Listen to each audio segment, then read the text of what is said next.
Hey gang, I want to talk about soul obedience. I know that sounds like a really strange thing to say. How do you be obedient to your soul and why would you care? Well, the first thing I want to say about it is this. I have had a lot of synchronistic messages about rising water levels and rain. And I will say that I can't count the songs I'm getting in my magic music shuffle these days in which the songs are about rain. Like rain everywhere. I mean, how many songs can you have in a playlist of 300 something songs that have the word rain in the headline, in the title? Well, I've got them because I feel like we are coming to a time on the planet. If you look back at my QHHT session where we're going to experience rising sea levels and some loss of coastlines, maybe dramatically, maybe quickly. I'm not going to predict when and why. I just want to say that I'm getting signals that that is upcoming, and I don't doubt those signals. I believe that's probably happening on planet Earth, even as I ascend to, 40 and 5D. I don't think it means I escape Earth herself with the way she's changing. And why soul obedience matters and what it means is exactly tying into these kinds of things. I want to say that it's one thing to hear messages in dreams and through synchronicities and music and, overheard conversations called the Claydon, one of the things I teach, where you're getting information, okay? Information, like people go into QHHT sessions, quantum healing hypnosis technique, hypnosis therapy or whatever, or beyond quantum healing, which is done at a distance, and they get all this information about rising sea levels or earth changes or the new earth or the solar flash or whatever. And that's great. That's all exciting. It's all really cool. But if you're getting this kind of information, what is your right action on it? What do you do next as a step? How do you act on the soul information that you're getting?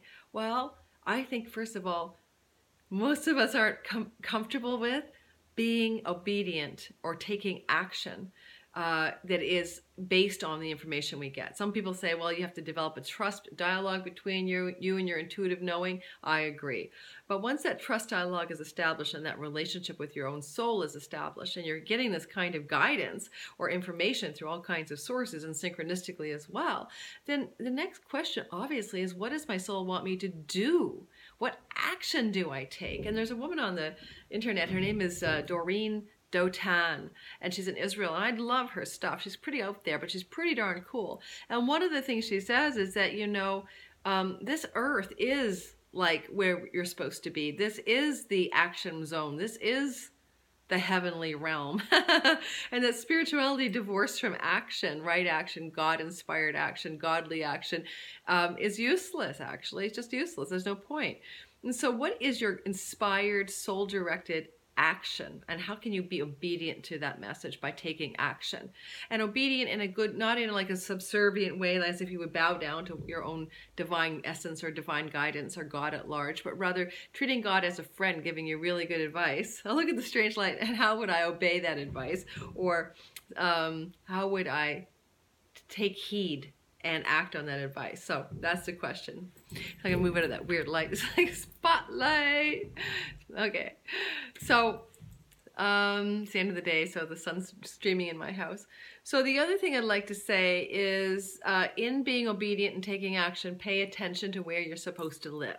Because obviously, if you're guided to move and it makes no good sense to move, don't distrust your guidance. Move anyway. If suddenly you feel you should move to a highland area away from the waterfront, Ain't No Mountain High Enough is a song I get a lot on my playlist these days. Ain't no mountain high enough. I'm going to move that away from the sun.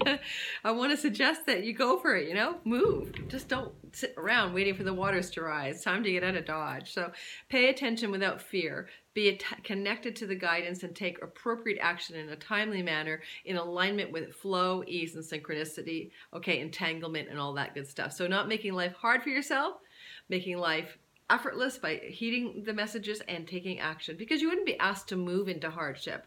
You'll be asked to move into more graciousness in your life, as well as physically maybe having to relocate. Okay, so just planting that seed of obedience to the soul and potentially listening to where you need to move to. So by the way, somebody asked me, how do I get on your mailing list? And I'm like, oh, that's a good thing.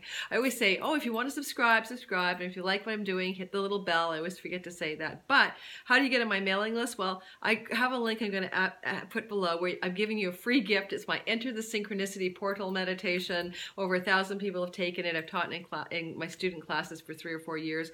It jumpstarts your synchronicity. And it's a guided meditation that I created by myself, and it's professionally produced by my sound engineer son. It's only 15 minutes. You get it as a free gift if you follow the link underneath this video and sign up for my mailing list. Now, if you are on my mailing list, I promise you I'm not sending you a bunch of junk. I am very sparing with when I send stuff out. It's usually an announcement of something I'm doing, a course I might be teaching, or somewhere I might be speaking, something I'm doing. So I'm keeping you abreast of my regularly scheduled activity in case you're interested in connecting with me through that, okay? So thank you, thank you, thank you. Remember, obey your soul. Mwah.